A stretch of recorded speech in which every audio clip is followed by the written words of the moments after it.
A'udzu billahi minasyaitonir rajim. Bismillahirrahmanirrahim. Assalamualaikum warahmatullahi wabarakatuh. Muslimin muslimat yang dirahmati Allah, insya-Allah pada kali ini kita akan sambung tadabbur, iaitu surah Az-Zumar ayat 15. A'udzu billahi minasyaitonir rajim. Fa'budu ma syi'tum min dunih. Qul innal khasirina alladhina khasiru anfusahum wa ahlihim yawmal qiyamah. Ala dzalika huwal khusranul mubin. Shadaqallahul azim. Maka sembahlah oleh kamu, wahai orang-orang musyrik, apa yang kamu kehendaki selainnya, selain dia, yakni selain Allah. Katakanlah, wahai Muhammad, sesungguhnya orang-orang yang rugi ialah orang-orang yang merugikan diri mereka sendiri dan keluarganya pada hari kiamat. Ingatlah, yang demikian itu adalah kerugian yang nyata. Muslimin muslimat yang dirahmati Allah, ayat ini adalah ayat yang nak menceritakan tentang orang yang rugi. Ialah ayat ini juga adalah ayat yang ingin saya sambungkan pada perbicaraan surah Al-As pada hari kemarin, yang mana pada surah Al-As itu hanya saya tadabbur pada menyebutkan tentang masa ataupun waktu. Jadi sambungannya pada ayat yang kedua, wal as innal insana lafi khusr, sesungguhnya manusia itu benar-benar berada dalam kerugian.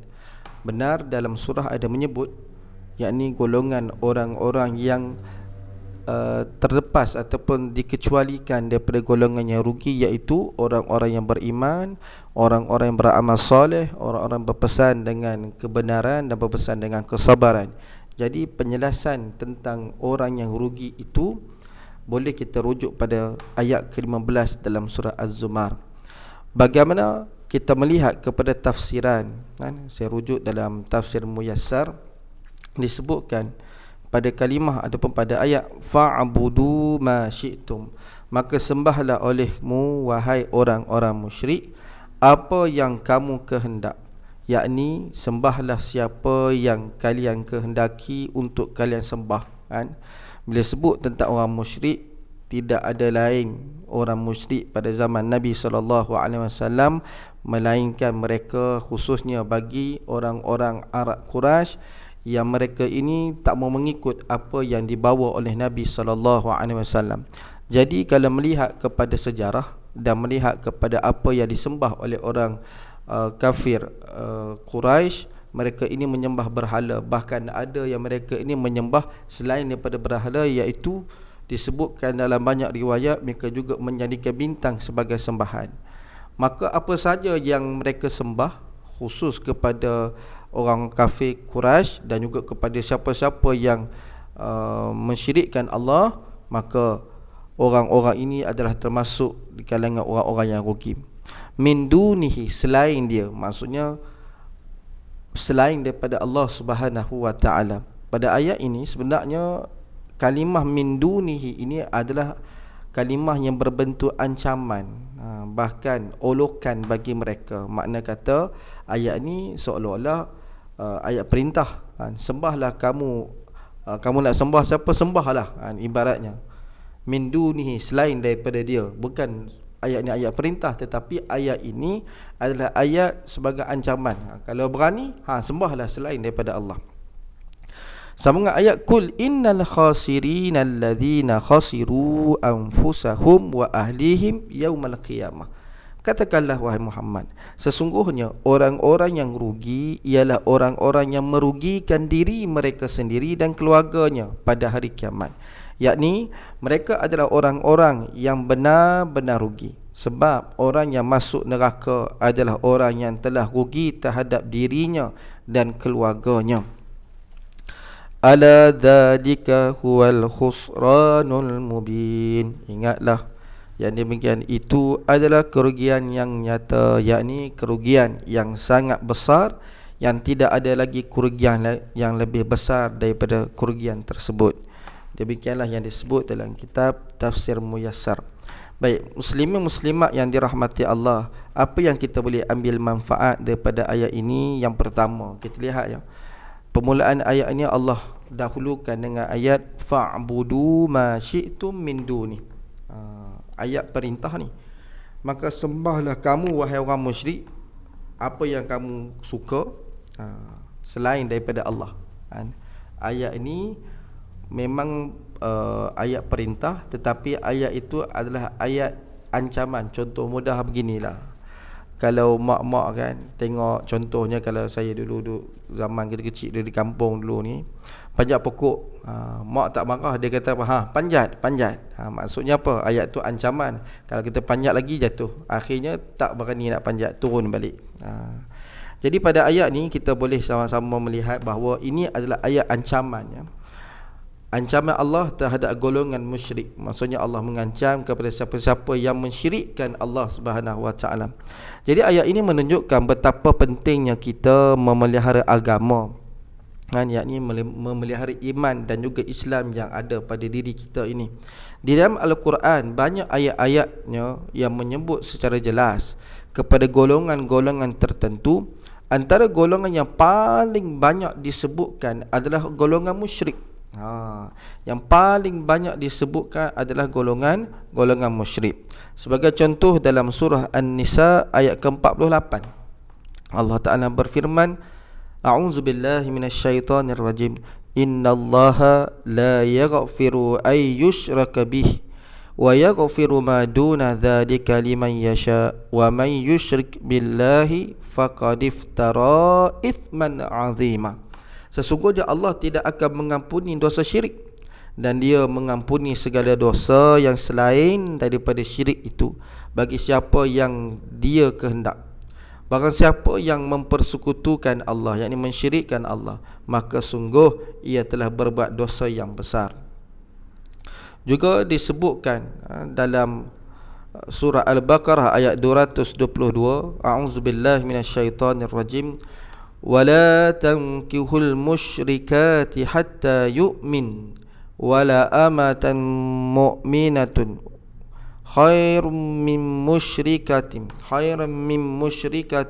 ولو أعجبتكم ولا تنكحوا المشركين حتى يؤمنوا ولا عبد مؤمن خيرا min musyrikin walau a'jabakum ulaika yad'una ila an-nar wallahu yad'u ila al-jannati wal maghfirati bi idnihi wa yubayyinu ayatihi lin-nasi la'allahum yatadhakkarun. Dan janganlah kamu menikahi wanita-wanita musyrik sebelum mereka beriman.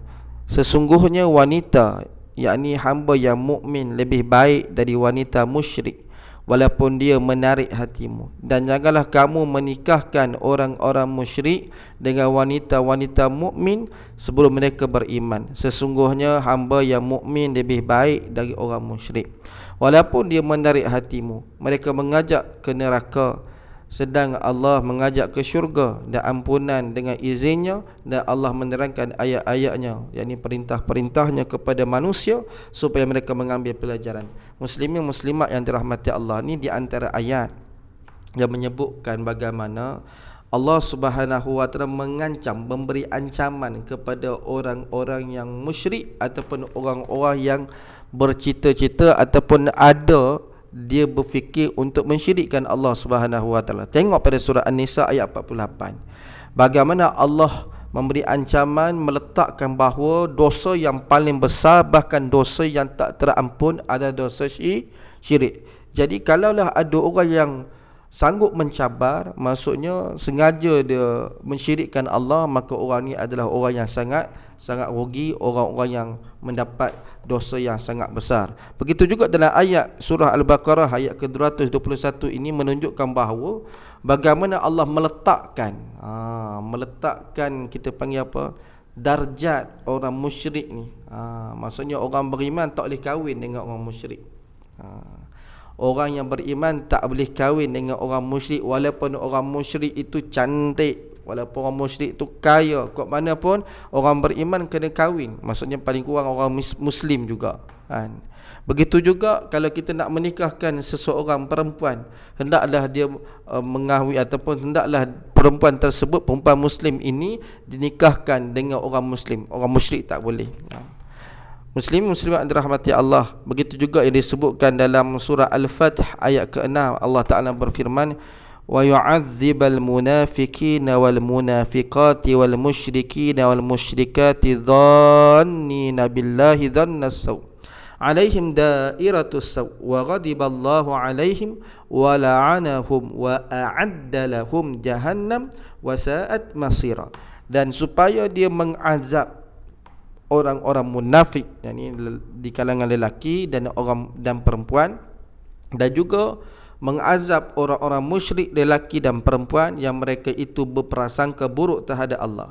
Mereka akan mendapat giliran, yakni dibinasakan yang amat buruk, dan Allah murkai dan mengutuk mereka serta menyediakan bagi mereka neraka jahanam, dan neraka jahanam itulah sejahat-jahat tempat kembali. Allah sebut jelas dua golongan. Satu, golongan munafik, dan satu lagi golongan musyrik. Manakala pada ayat ke-28 daripada surah At-Taubah, Allah Ta'ala berfirman lagi, ya ayyuhallazina amanu innamal musyrikuna najasa fala yaqrabul masjidal harama ba'da 'amihim hadha wa in khiftum 'alayhi fasawfa yughnikumullahu min fadli insyaallah innallaha alimun hakim. Wahai orang-orang yang beriman, sesungguhnya orang-orang yang musyrik itu adalah najis. Maka janganlah mereka mendekati Masjidil Haram sesudah tahun ini, dan jika kamu khawatir menjadi miskin, maka nanti Allah akan memberimu kekayaan kepadamu dari kurniaannya jika dia menghendaki. Sesungguhnya Allah Maha mengetahui lagi Maha bijaksana.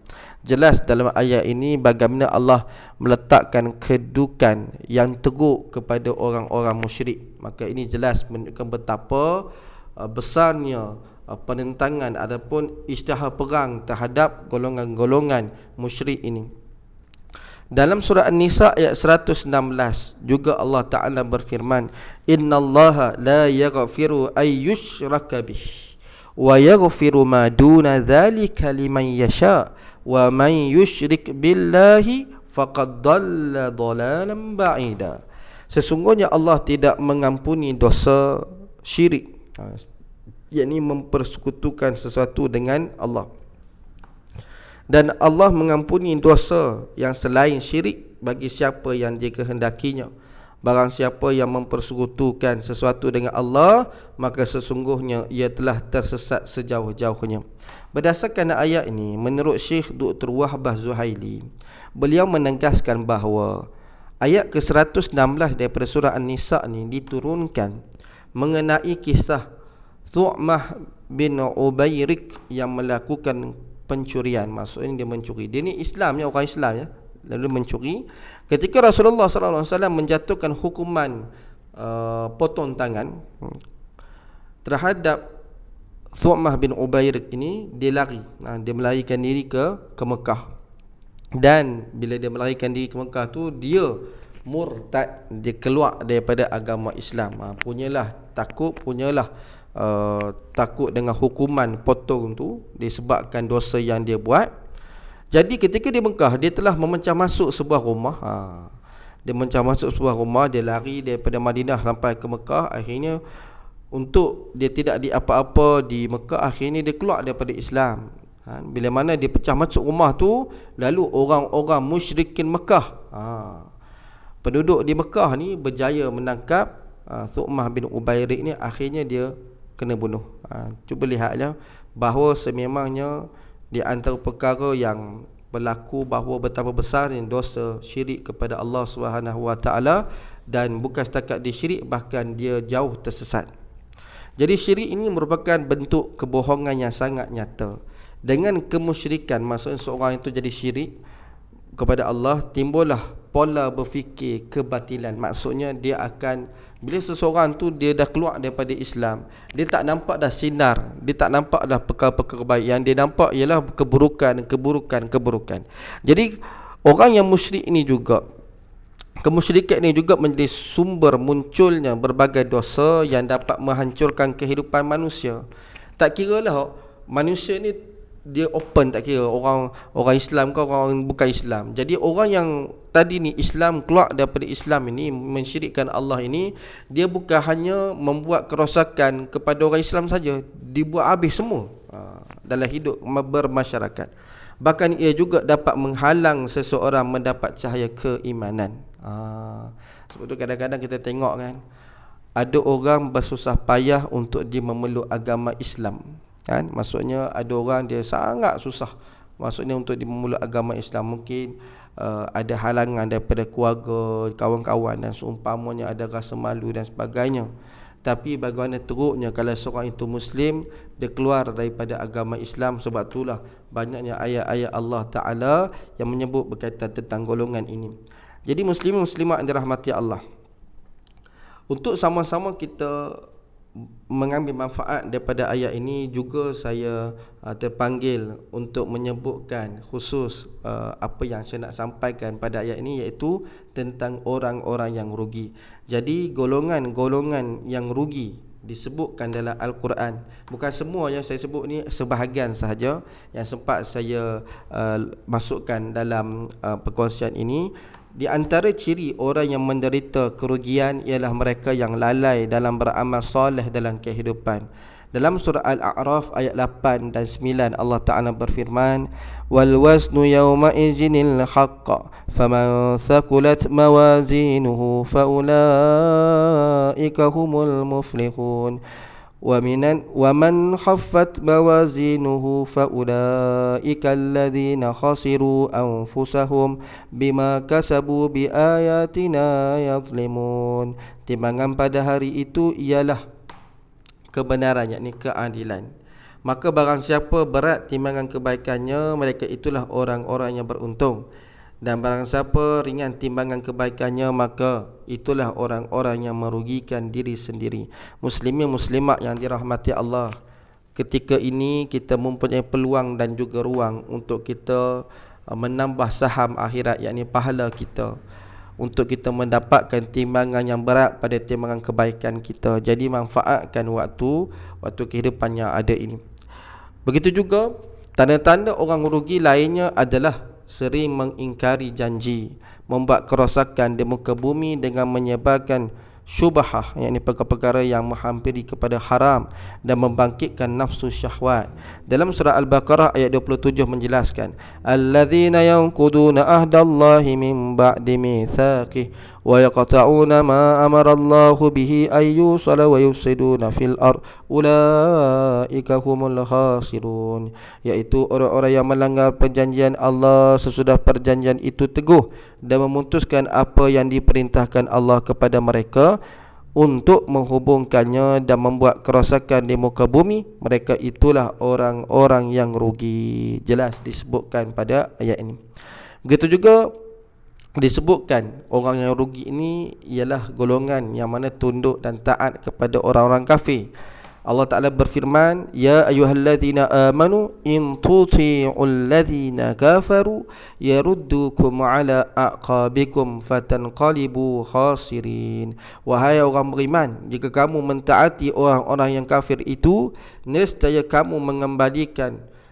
mereka mengembalikan kamu ke belakang, yakni kepada kekafiran, lalu jadilah kamu orang-orang yang rugi. Surah Ali Imran ayat 49. Nak disebutkan di sini bahawa sememangnya golongan-golongan yang kafir ini menentang kepada kita. Jadi sama-samalah kita meneguhkan keimanan kita, mudah-mudahan kita istiqamah.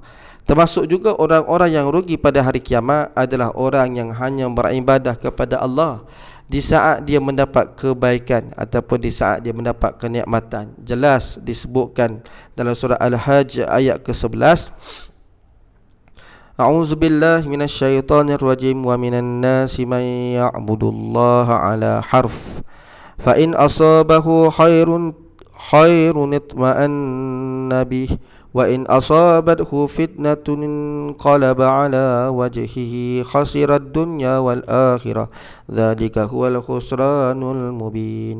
Dan di antara manusia ada yang beribadah kepada Allah dengan berada di tepi, maksudnya dalam keadaan dia tidak penuh keyakinan.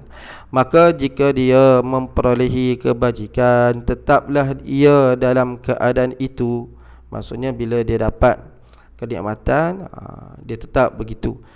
Dan jika ia ditimpa suatu bencana, berbaliklah ia ke belakang, maksudnya kafir kepada Allah Ta'ala. Rugilah ia di dunia dan di akhirat. Yang demikian itu adalah kerugian yang nyata. Na'udzubillah min zalik.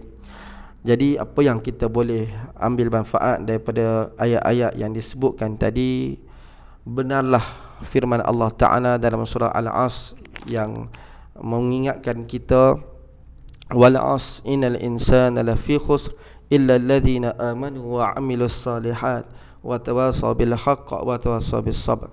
Demi masa sesungguhnya manusia itu benar-benar berada dalam kerugian. Masa itu adalah merupakan batas waktu yang Allah beri pada kita. Sekarang punya waktu untuk beramal. Sekarang juga punya waktu untuk kita melakukan perbuatan-perbuatan yang diharamkan oleh Allah. Jadi oleh itu, hendaklah kita sama-sama mengerti kenapa Allah mengatakan sesungguhnya manusia itu benar-benar berada dalam kerugian, sebab sememangnya dalam kehidupan kita ini banyak lorong-lorong, banyak jalan-jalan yang sering menarik kita, yang sering mengajak kita untuk melakukan perbuatan-perbuatan golongan orang yang merugikan diri ini. Oleh itu Allah peringatkan kita, illal ladzina amanu wa 'amilus solihat wa tawasaw bil haqq wa tawasaw bis sabr. Dalam keadaan kita diuji sedemikian, adanya golongan yang cuba menarik kita, ada golongan yang cuba merancuni pemikiran kita, ada cuba untuk menghasut kita, maka kuatkan diri dengan kita mendekatkan diri orang-orang seperti mana orang-orang yang beriman, orang-orang beramal soleh, orang yang berpesan dengan kebenaran dan berpesan dengan kesabaran. Kenapa? Sebab mereka inilah golongan-golongan yang terselamat daripada golongan yang rugi. Jadi peringatan bersama, khusus untuk saya dan kepada semua, marilah kita bersungguh-sungguh menetapkan keimanan kita serta melaksanakan perintah Allah dan meninggalkan larangan Allah. Mudah-mudahan kita tidak tergolong dalam golongan yang rugi, yang penuh penyesalan di hari akhirat kelak.